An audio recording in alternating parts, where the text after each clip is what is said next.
شکریہ. بیٹھ جائیں پلیز، بیٹھ جائیں آرام سے.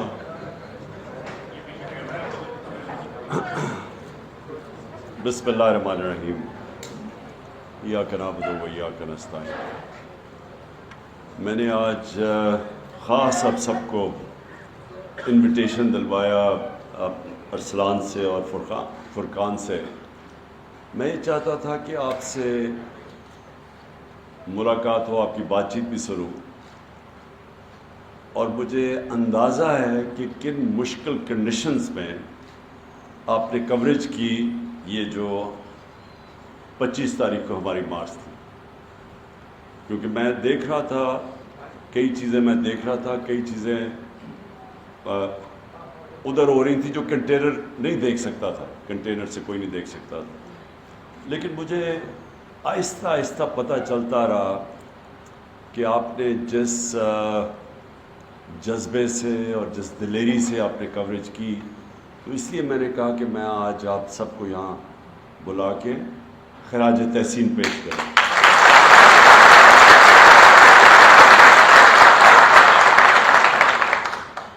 اچھا، اب آپ نے ایک چیز سمجھ لی کہ یہ جو دور ہے نا پاکستان جس سے گزر رہا ہے،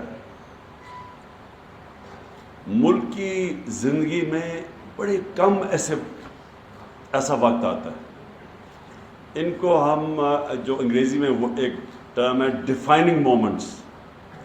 ملک کے لیے فیصلہ کن وقت ہے. جب آپ نماز پڑھتے ہیں نا تو آپ اللہ سے ایک ہی چیز مانگتے ہیں 5 وقت کی نماز میں کہ اللہ وہ 2 راستے جو ہیں، ایک اس پہ لگا جس پہ نعمتیں بخشی ہیں، دوسری نہیں جو تباہی کا راستہ ہے. تو قوم بھی لوگوں کی بنتی ہے نا، تو قوم کے بھی 2 راستے آ جاتے ہیں. ایک طرف تباہی کا راستہ ہے اور ایک طرف عظمت کا راستہ ہے. اور جب اس طرح کے 2 راستے آ جاتے ہیں تو اللہ کسی کو یہ اجازت ہی نہیں دیتا کہ وہ کہے جی میں نیوٹرل ہوں. کوئی نیوٹرل نہیں ہوتا. 2 راستے، اللہ اگر کہتا تو تیسرا راستہ بھی بتا دیتا. لیکن اللہ نے کہا کہ جب آپ نے فیصلہ کرنا ہے، ایک ملک، ایک طرف سارے پاکستان کے 30 سال پرانے جو جرم کر رہے تھے، مجرم تھے، وہ اوپر آ کے بیٹھ گئے ہیں. تو آپ جب ان کو دیکھتے ہیں تو ایک قرآن میں حکم ہے امر بالمعروف، اچھائی کے ساتھ کھڑے ہو، حق کے ساتھ کھڑے ہو، برائی کے خلاف کھڑے ہو، تو آپ ادھر ہیں. اور یہ جو آپ کی سٹرگل ہے یہ پولیٹکس نہیں ہے، اس کو پولیٹکس نہ سمجھ، یہ جہاد ہے. جب آپ رائے حق پہ چلتے ہیں اور حق اور سچ پہ کھڑے ہوتے ہیں تو وہ پھر ذات سے باہر بات نکل جاتی ہے. آپ ایک معاشرے کو پروٹیکٹ کرتے ہیں. جو شہادت ہوتی ہے وہ ایک انسان معاشرے کے لیے اپنی جان قربان کرتا ہے. وہ پیغمبروں کے بعد اس کا سب سے بڑا رتبہ ہمارے دین میں. تو آپ جو اس سٹرگل کے اندر ابھی شامل ہیں، اور یہ جو آپ نے سینز دیکھے، کیونکہ آپ نے تو کئیوں نے بڑے قریب سے دیکھا جس ظلم سے، بابریت سے شیلنگ کی گئی اپنے لوگوں پہ. یہ ہم جنرل ڈائر تو جو ایک غلام قوم کے اوپر وہ گولیاں چلا سکتا تھا یا ظلم کر سکتا تھا، لیکن اپنی لا انفورسمنٹ ایجنسیز اپنے لوگوں پہ ایسے ظلم نہیں کرتی. یہ صرف کرمنلز کرتے ہیں. اور یہ جو آپ نے دیکھا یہ کرمنلز کا کام تھا. مجرم یہ سارے وہ لوگ ہیں جن سب کو بہت پہلے جیلوں میں جانا چاہیے تھا. یہ رانا ثناء اللہ اور یہ جو شہباز شریف ہیں، جب انہوں نے دن دہاڑے ماڈل ٹاؤن میں 14 لوگوں کو قتل کیا تھا اور 80 لوگوں کو گولیاں لگی تھی، ان کو تب جیلوں میں جانا چاہیے تھا. لیکن مسئلہ ہمارا ملک کا جو سب سے بڑا مسئلہ جو میں نے پولیٹکس شروع کی تھی آج سے 26 سال پہلے، انصاف کی تحریک. انصاف نہیں ہے. یہ انصاف آپ کو جہاد کر کے لینا پڑتا ہے، جدوجہد کر کے لینا پڑتا ہے. اور انصاف کا مطلب کیا ہے؟ انصاف تو کمزور کو چاہیے ہوتا ہے. طاقتور کو انصاف وہ اپنے آپ کو قانون کے اوپر رکھتا ہے. امریکہ جو انٹرنیشنل کرمنل کورٹ ہے اس کے نیچے اپنے آپ کو نہیں لانا چاہتا. لیکن سارے کمزور ملک اپنے آپ کو لانا چاہتے ہیں پروٹیکشن کے لیے.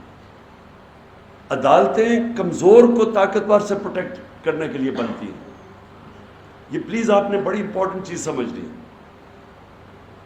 اس لیے ہمارے دین میں اللہ قرآن میں اتنا ایمفسائز کرتا ہے انصاف کے اوپر. ابن خلدون جو کہ ماڈرن ہسٹری کے باپ سمجھے جاتے ہیں, ایک بہت بڑا ایک ذہن تھا ماڈرن ہسٹری کا. ابن خلدون اپنی زندگی کا تھیسس لکھتا ہے. وہ ابن خلدون کہتا ہے کہ جو جتنی میری سٹڈی ہے قرآن کی اور اسلام کی, تو اللہ نے انصاف کو صرف انسان کو دنیا میں صرف ایک وجہ سے بھیجا کہ میری زمین پہ انصاف قائم کرو. سو یہ جو جب آپ ان چوروں اور لٹیروں اور قاتلوں کے خلاف جب آپ ان کے خلاف کھڑے ہوتے ہیں تو یاد رکھیں یہ پولیٹکس سے اوپر چلی جاتی ہے بات, یا پھر اللہ کی رائے حق پہ چل رہے ہیں آپ, وہ راستے پہ جو آپ نماز میں مانگتے ہیں آپ اس راستے پہ چل رہے ہیں. اور یہ اس وقت قوم کے لیے سب سے امپورٹنٹ ٹائم ہے. ہم ان لوگوں کو شکست دے گئے, پاکستان اوپر چلا جائے گا انشاءاللہ. اور اگر ہم کامیاب نہ ہوئے تو یہ جو جنگ لڑنی پڑے گی یہ پھر آپ کے بچوں کو لڑنی پڑے گی, کیونکہ جنگ یہ لڑنی پڑے گی کبھی نہ کبھی ان چوروں کے ساتھ. تو وہ مشکل ہوتی جائے گی ملک کے لیے. اور پھر جو ہمارے نبی صلی اللہ علیہ وسلم کی جو بہت امپورٹنٹ حدیث ہے, اور قرآن میں کئی آیتیں اس کو سپورٹ کرتی ہیں کہ تمہارے سے پہلے بڑی قومیں تباہ ہوئی جو طاقتور کو قانون کے نیچے نہیں لا سکی. طاقتور چور کو نہیں پکڑتی تھی, چھوٹے چور کو پکڑتی تھی, جو رول آف لا نہیں قائم کرتی تھی. یہ ہے جنگ پاکستان کی, انصاف کی جنگ. اب یہ کیا کوشش کر رہے ہیں, لوگوں کو ڈرا رہے ہیں, دھمکا رہے ہیں. وہ پھر ثناء اللہ کا پھر کوئی سٹیٹمنٹ آئی ہے کہ میں تمہیں یہ کر دوں گا, میں وہ کر دوں گا. ڈرا رہے ہیں لوگوں کو, خوف. جو یہ کیا کرتے ہیں, یہ جو ظالم لوگ ہوتے ہیں, ایک چیز یاد رکھنا, سب سے بزدل ظالم آدمی ہوتا ہے, ہمیشہ ظالم بزدل ہوتا ہے. یہ جو ثناء اللہ ہے اور یہ جو شہباز شریف ہے جو کرائم منسٹر ہے, اس کا یاد رکھیں کہ اس کے اوپر ایک ہیومن رائٹس کی رپورٹ ہے. اس نے 97 اور 98 میں جب چیف منسٹر تھا, اس نے سب سے زیادہ لوگ پولیس مقابلے میں مروائے تھے. ایک عابد باکسر ہے, اس نے ٹی وی پہ آ کے اسٹیٹمنٹ دیا کہ اس نے کیسے اس کے ذریعے لوگ مروائے تھے. تو یہ وہ ظالم لوگ ہیں, یہ بھی ہے. اور یہ دوسرا جو ثناء اللہ ہے, اس کے اوپر تو خیر اپنی ان کی پارٹی کا منسٹر کہتا ہے کہ اس نے 22 قتل کیے ہوئے ہیں.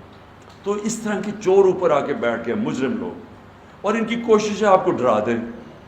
تو وہ جو سارا کیا تھا انہوں نے ڈرامہ, وہ جو پولیس کے ذریعے ظلم کیا, آپ نے تو خیر تصویریں بھی دیکھی ہوں گی, آپ نے تو کھینچی بھی ہوں گی, کور کیا ہوگا, کس طرح انہوں نے فیملیز نکلی ہوئی تھی, عورتیں تھے, بچے تھے, ان کے اوپر جو انہوں نے شیلنگ کی.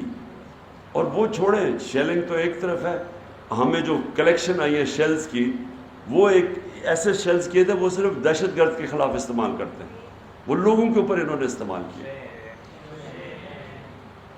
کیا ان کی کوشش ہے کہ کسی طرح پبلک ڈر کے سہم کے بیٹھ جائے, تاکہ یہ چور پھر سے جو 30 سال یہ دو خاندان حکومت کرتے رہے.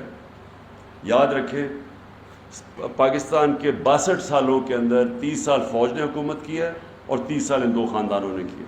اب یہ پھر آ گئے ہیں, اور ان کی کوشش یہ ہے کہ آپ کو ڈرا دھمکا کے اور پھر اوپر بیٹھ جائیں. تو میں جب آپ لوگوں کو ایک چیز بتاتا ہوں کہ یہ بڑا ایک عظیم نعرہ تھا جس کے اوپر یہ ملک بنا تھا, ہندوستان کے مسلمانوں نے بھی پاکستان کو ووٹ دی تھی, پتہ ہوتے ہوئے کہ وہ پاکستان کا حصہ نہیں بنیں گے. تو وہ جو نعرہ تھا نا کہ پاکستان کا مطلب کیا, لا الہ الا اللہ, لا الہ الا اللہ, آپ یاد رکھیں وہ صرف یہ نہیں کہ آپ مٹی کے بت کی پوجا نہ کریں, یہ سب بت ہیں. یہ خوف کا بت سب سے بڑا بت ہے,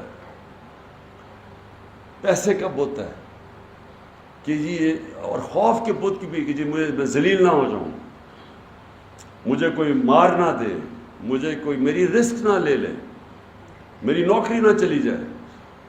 اسی لیے اللہ نے یہ 3 چیزیں اپنے ہاتھ میں رکھی ہیں. زندگی موت بھی اس کے ہاتھ میں ہے, عزت ذلت بھی اور رزق بھی. اس لیے اس نے رکھی ہے کہ آپ کے خوف دور کرنے کے لیے. اور قرآن کی آیت ہے جو لوگ ایمان لے آئے میں ان کے خوف دور کر دیتا ہوں. خوف دور کر کے ہی ایک انسان بڑا انسان بنتا ہے. کسی نے دنیا میں بڑا کام نہیں کیا جس نے اپنے خوف کے اوپر قابو نہیں پایا.